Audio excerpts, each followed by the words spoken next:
Assalamualaikum warahmatullahi wabarakatuh. Kembali lagi di cerita Kang Ajo Cekas.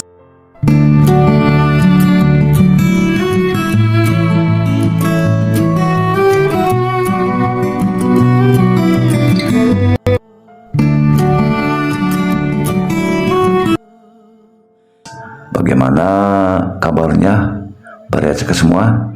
Semoga Baria Cekas selalu dalam lindungan Allah Subhanahu wa Ta'ala. Amin. Kali ini Kang Ajo akan bercerita tentang Nabi Muhammad SAW tidak jadi menangkap jin ifrit. Ikuti ceritanya ya teman-teman ya.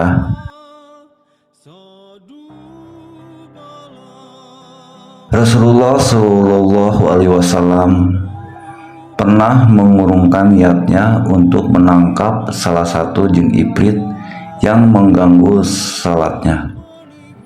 Padahal dikisahkan saat itu Rasulullah Shallallahu Alaihi Wasallam sudah siap untuk mengikatnya di salah satu tiang masjid.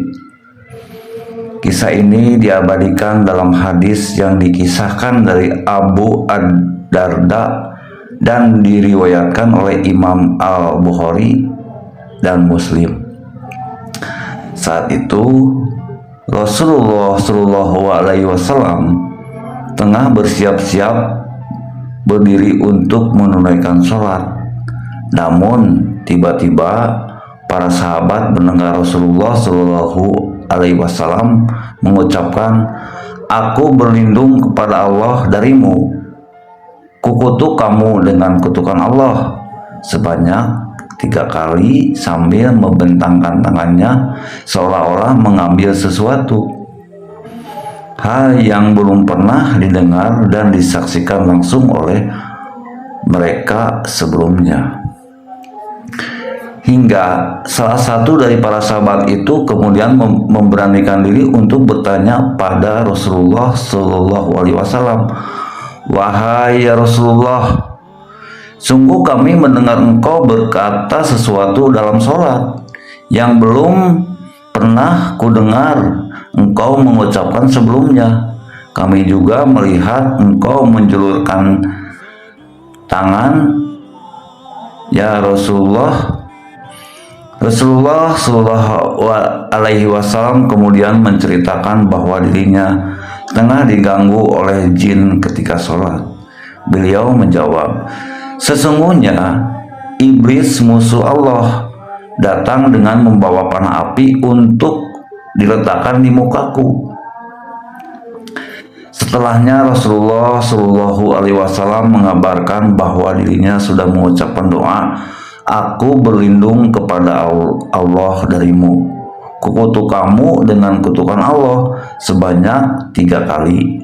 Namun ternyata hal itu tidak cukup membuat jin ifrit tersebut pergi dan justru membuatnya tetap tak bergeming. Setelahnya, berdasarkan cerita Rasulullah Shallallahu Alaihi Wasallam, beliau pun memegang jin ifrit tersebut. Namun setelahnya ia melepaskan jin itu dan malah berkata, "Demi Allah, kalau bukan karena doa saudaraku Sulaiman, maka tentulah jin ifrit tersebut terikat hingga menjadi mainan anak-anak penduduk Madinah." Hadis riwayat Bukhari dan Muslim. Dalam riwayat lain, Al-Kisah Abu Hurairah radhiyallahu anhu dari kitab Fusul bi al-Marah wa al-Amir diceritakan kisah serupa. Saat itu Rasulullah Shallallahu Alaihi Wasallam berkata bahwa jin ifrit meludahinya pada suatu malam dan mengucapkan kata-kata yang mengganggu sholatnya. Rasulullah Shallallahu Alaihi Wasallam pun berhasil menangkap jin tersebut. Izin Allah Subhanahu wa Ta'ala, ia berbawa kendalinya. "Lalu aku ingin mengikatnya di antara tiang-tiang masjid hingga kalian semua dapat melihatnya menjelang pagi. Akan tetapi aku teringat dengan perkataan saudaraku Sulaiman." Hadis riwayat Bukhari Muslim.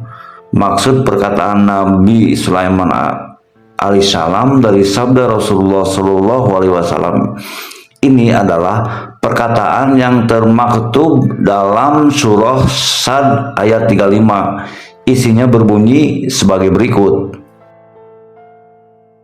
Qala rabbi ghfirli wa habli mulkan lam baghi ahadim min ba'di innaka antal wahhab. Artinya, ia berkata, "Ya Allah, ya Tuhanku, ampunilah aku dan anugerahkanlah kepadaku kerajaan yang tidak dimiliki oleh seorang jua pun sesudahku. Sesungguhnya Engkaulah yang Maha Pemberi." Berkenaan dengan itu, Human Hasan Yusuf Salom dalam buku Sulaiman, Raja Segala Makhluk, berpendapat Rasulullah Shallallahu Alaihi Wasallam mengurungkan niatnya untuk menangkap dan mengalahkan jin ifrit tersebut, sekalipun jin ifrit itu sudah mengganggu salatnya. Hal itu semata-mata dilakukan Rasulullah Shallallahu Alaihi Wasallam agar mukjizat Nabi Sulaiman alaihissalam yang menundukkan jin dan setan tetap khusus bagi Nabi Sulaiman alaihissalam seorang.